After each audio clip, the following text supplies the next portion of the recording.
A dramatic reading. Vergoldungaugen, Silberschimmer, by Aurora the Silver Jewel. Chapter 1. All Ed knew as he opened his eyes was that he was disoriented. Everything was hazy, feeling sick and nearly frozen. Shakily he stood, glancing around. No wonder I'm freezing my ass off. It's fucking snowing. But how did I get outside? Slowly Edward took steps, though he had no idea where he was going. Crossing his arms and rubbing them desperately, trying to keep the warmth in. It was of no help since he shivered anyway, swerving his head around, taking in the landscape again. This looks like Central, but that's impossible.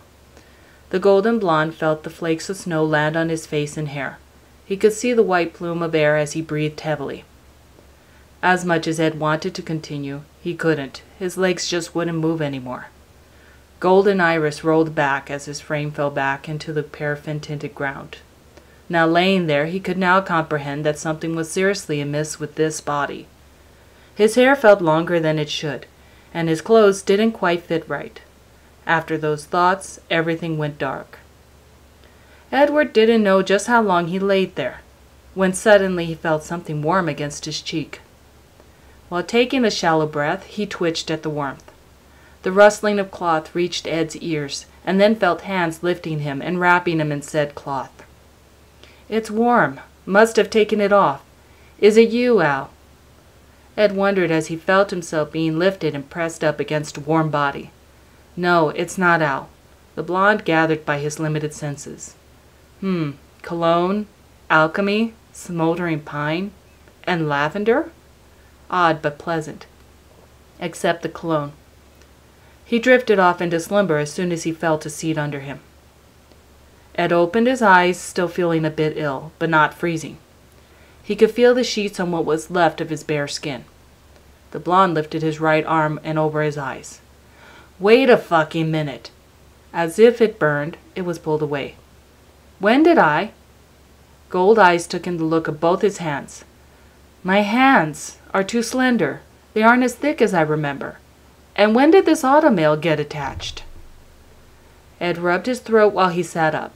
His hearing picked up a door being closed from a room below. Looks like the one who found me just left. Carefully, Ed slid from between the sheets. Got my automail leg back too.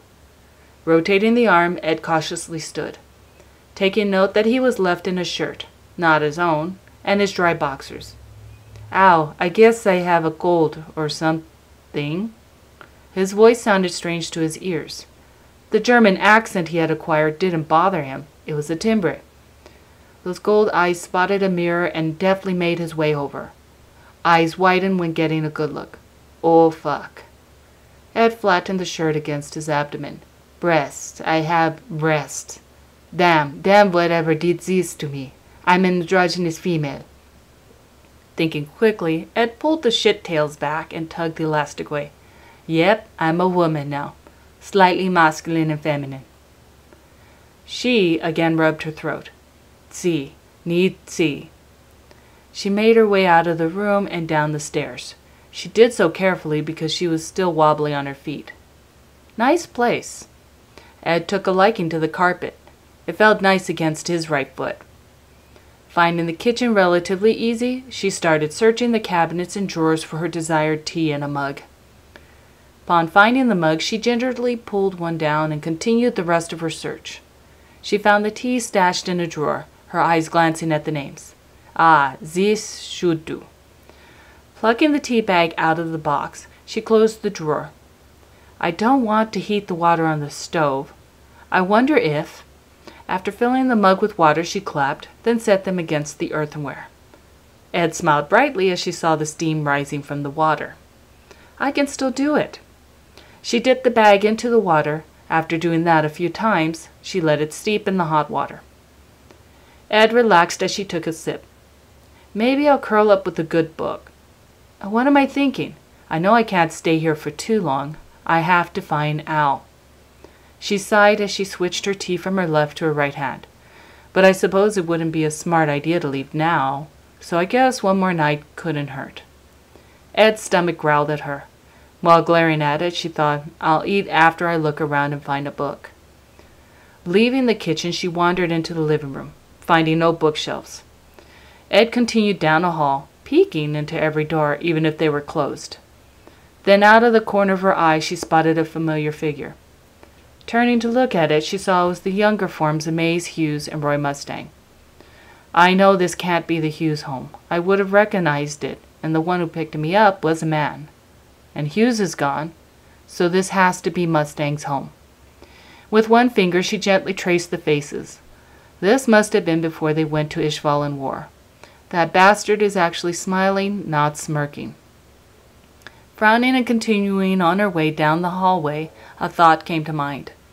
It does make a bit of sense that Mustang would smell like alchemy and smoldering pine, but... A snicker. Lavender? Allowing herself to chuckle, she finally found a small library.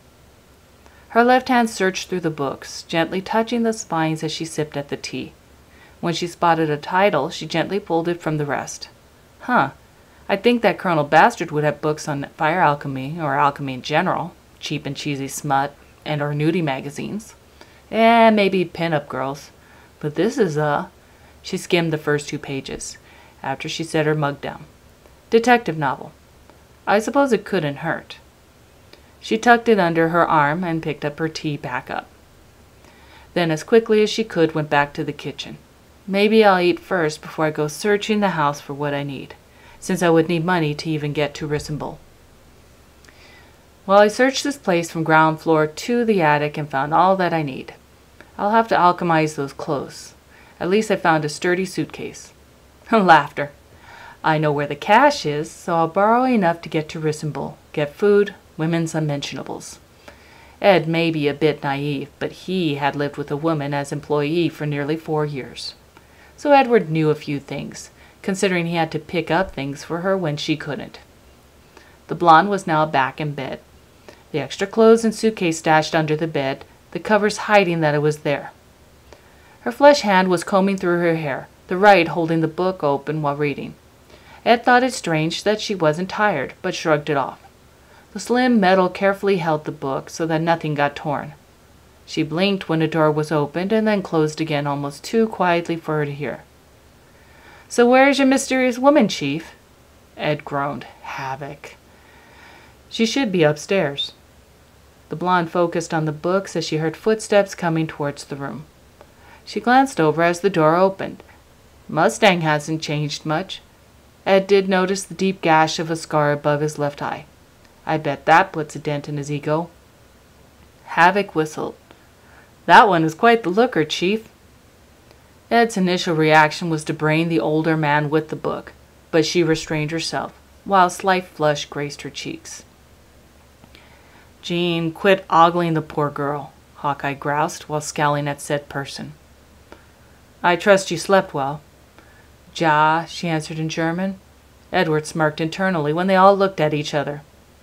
That's definitely not Shingese. Nor Dramakian, added Fury. Mustang rubbed his chin with his index finger. It seems obvious that she can understand what we say to her. Ed resisted the urge to roll her eyes at that. Of course I can understand you, stupid bastard. Hawkeye took a seat next to the now female. Ed was thankful for her. She'd make them keep their hands to themselves. Are you hungry? Ja, aber ich werde kochen. They all stared blankly at the golden blonde. With a sigh, Ed decided to use broken English. I cook. The pause was deliberate, as if she didn't know the language too well. Why do you want to cook? Ballman asked. The glare she leveled at them almost made it painfully clear. Ik wil kochen, wil ik goed sicher werden bin. Das ik lieber als ohnehin fiker kochen kann. Then she glanced at Risa. Good wie ik aber it. I know for sure I can cook better than Mustang, but I also can't complain about it much either. Ed shivered a little at the thought of her breakfast that morning. Well, it's obvious she thinks none of us can cook. Except maybe Risa, Havoc added, blatant amusement in his tone. Carefully she set the book off to the side and kicked off the sheets. Gracefully Ed stood, noticing that Roy trying to stop her. Ik bin Fanny Saschlock. Ik neem niet in het business portelen poep. Ik weet genoeg zoekeret Es ik niet wie ik proced me menem bussen unschel. So we komen see the oye aus menem weg, she nearly snarled, but actually came out faintly calm. The man had halted while she spoke, and still was. Before he could utter a word, she waltzed past and down the stairs. Working quickly, she got the pots and pans she needed out. Ed went over what she found earlier after having tea, while basically stripping the whole kitchen bare. Let's see, there are quite a few potatoes here. Saw some leftover meat I can use. Looks like roast. A horrifying thought hit her. I certainly hope Gracia made that, but if Mustang did, I hope I can salvage it. Edward made her way over to the icebox, looking for said meat. Hesitantly, she grabbed it. Looks a few days old, already cooked. Grabbing a fork and knife, she cut into it. Cooked well. It's tender. Ed took the small bit she cut off into her mouth. Has to be Gracia's cooking, if breakfast was any indication of Bastard's cooking skills. It'll work. Setting off the side, as well as the knife, though the fork was still in her hand, she reached in for the leftover mashed potatoes in a bowl, while wondering why Mustang would have something Hugh's wife made in his icebox. I can make kartoffelpuffers with these. Not the most traditional way, but it'll work. While setting those next to the roast, she felt another presence watching her. By the scent, it definitely wasn't the trigger-happy Hawkeye. Se verun meine Nessel, ik werde se met ser gabel gasteren, she growled out, not even turning around while waving said utensil threateningly. Taking a glance back, she saw Mustang, a bit wide-eyed.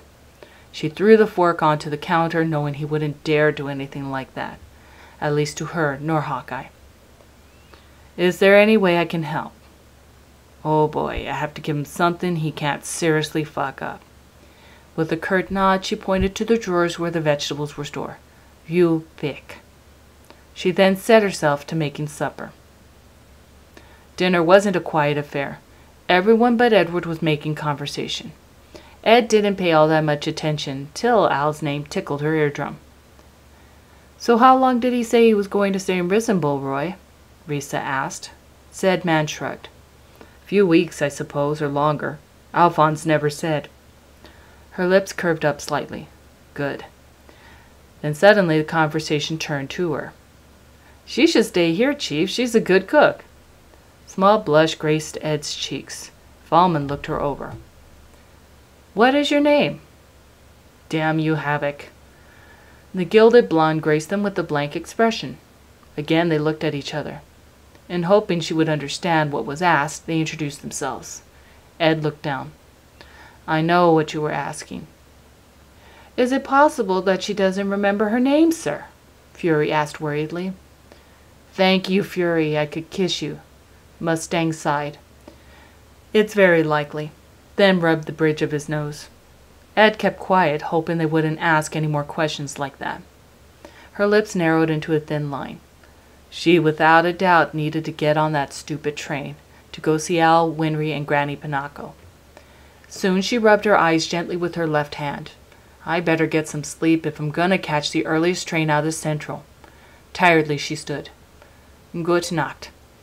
Maybe one day I can say thank you. She didn't notice the midnight blues that followed her as she left. Ed woke up vaguely refreshed, rubbing the sleep out of her eyes. She looked up to see what time it was. Nearly 3 in the bloody morning. With a sigh, she got up and walked quietly further up the hall. Silently turning the knob, she peeked into the room to see if Mustang was up or not. He was blissfully dead to the world, unaware he was being watched. He looked so peaceful and, Ed flushed red, cute. She stifled an exasperated groan. No, the bastard is not. Ah, hell. Ed couldn't fib to herself even when she was a he. Thought Mustang wasn't all that bad looking. She wanted to stomp off, rant and rave, and crack her forehead against the closest wall. Ed pushed the craving deep down, since she knew if she did as she wanted, the brunette would be awakened by the nose. So carefully she made her way down. Might as well make breakfast in that bastard's lunch. Quickly, a tiny little voice popped into her head saying, "But he's a cute bastard." Slight eye twitch and a growl followed the sentence. While raiding the icebox, she pulled out everything she needed for Hopple Popple. Most were leftovers. She cracked the eggs into the bowl and dumped the rest of the needed ingredients.